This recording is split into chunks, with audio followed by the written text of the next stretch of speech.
Shalom, selamat pagi saudara-saudara yang terkasih di dalam Kristus. Biarlah di pagi hari ini kita boleh mendengar kabar baik tentang Kristus, mengenai kasih dan karyanya yang sempurna bagi kita semua. Saya akan memulai dengan sebuah cerita di dalam Alkitab tentang Yesus berjalan di atas air yang tertulis dalam 3 Injil, yaitu Matius 14 ayat 22 sampai 33 perikop kita pada pagi hari ini, serta di dalam Markus 6 dan juga Yohanes yang ke-6. Setelah memberi makan 5.000 orang, Yesus memerintahkan murid-murid untuk naik ke perahu mendahulunya ke seberang. Sedang Yesus naik ke bukit untuk berdoa seorang diri.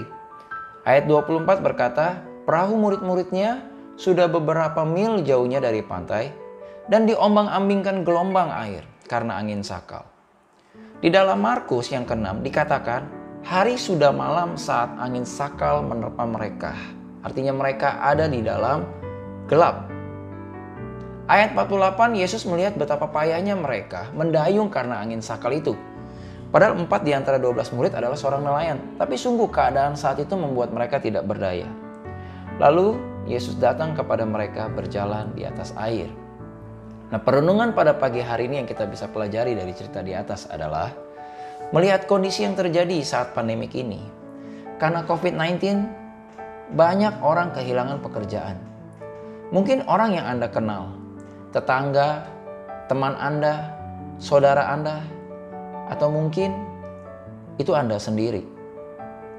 Di awal pandemik ini, beberapa orang yang saya kenal bekerja sebagai transportasi online pada mengeluh karena berkurangnya pendapatannya mereka.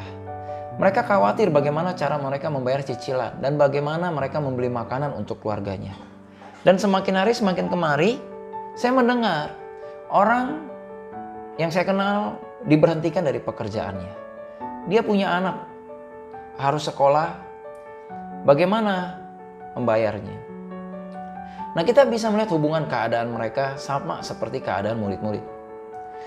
Perahu murid-murid jauh dari pantai, ada di dalam kegelapan malam, dan dikepung gelombang air saat mereka ada di tengah danau. Tidak ada yang melihat mereka, tidak ada yang menyadari keberadaan mereka. Karena itu tidak ada yang bisa menolong mereka.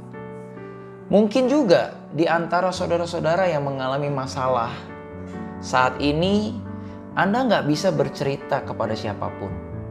Nggak ada orang yang tahu keadaan Anda.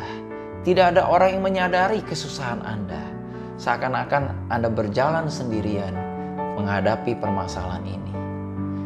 Tetapi kabar baik bahwa Tuhan melihat mereka.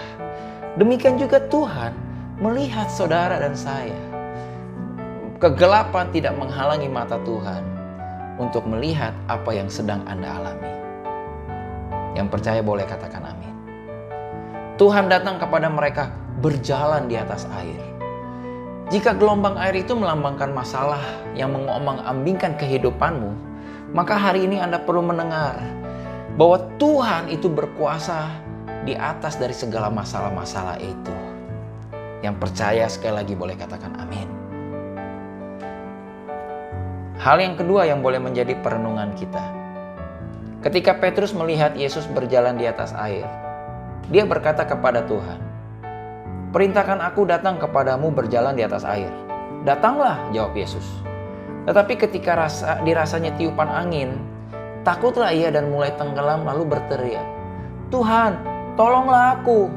Matius 14, 28-30. Nah, ketika banyak orang melihat keberhasilan Petrus berjalan di atas air, tapi Alkitab menyertakan juga loh kegagalan Petrus ketika dia berjalan di atas air. Dalam menjalani pandemi COVID-19 ini, begitu banyak kabar yang terdengar tentang kabar buruk. Melalui TV, media sosial, bahkan gak sedikit yang broadcast mengirim berita langsung nomor ke WhatsApp kita. Fokus kita seringkali teralihkan. Tidak lagi kepada Injil, tidak lagi kepada Tuhan, namun kembali kepada masalah-masalah itu.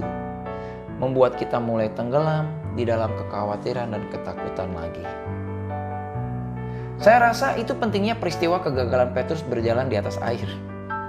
3 dari Injil yang menulis peristiwa ini, hanya Matius yang menuliskan tentang Petrus berjalan di atas air. Anda tidak akan menemukan di dalam Markus dan Yohanes.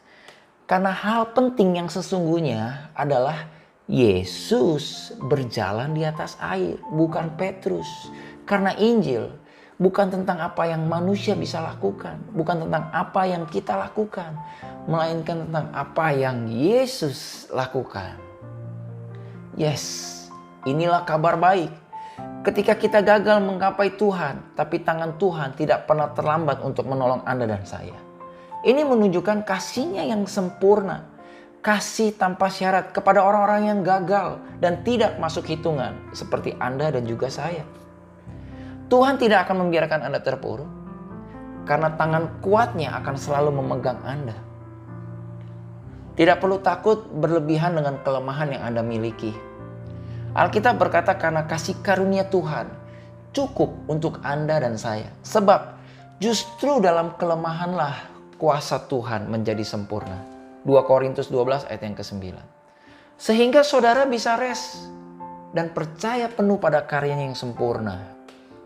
Iman kita bukan bergantung lagi kepada apa yang kita lakukan, melainkan apa yang Yesus sudah kerjakan untuk kita.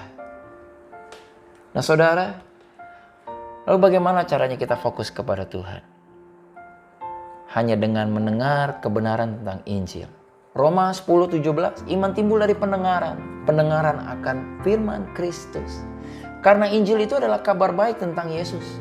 Injil itu adalah kekuatan Allah yang menyelamatkan semua orang. Soteria, soso, menyelamatkan Anda bahkan dari setiap masalah. Selanjutnya, ayat 33 berkata, lalu mereka naik ke perahu dan angin pun redalah. Kehadiran Yesus di dalam perahu meredakan angin sakal dan membuat gelombang air menjadi tenang. Saya berdoa bagi pendengar program perenungan pagi ini. Mungkin ada yang belum pernah mendengar tentang Yesus. Hari ini Anda bisa berseru kepadanya dan izinkan Tuhan menolong Anda. Ketika Dia ada di dalam perahu kehidupan Anda, Dia akan meredakan angin gelombang, angin sakal yang mengombang-ombangkan perahu Anda. Tuhan Yesus memberkati.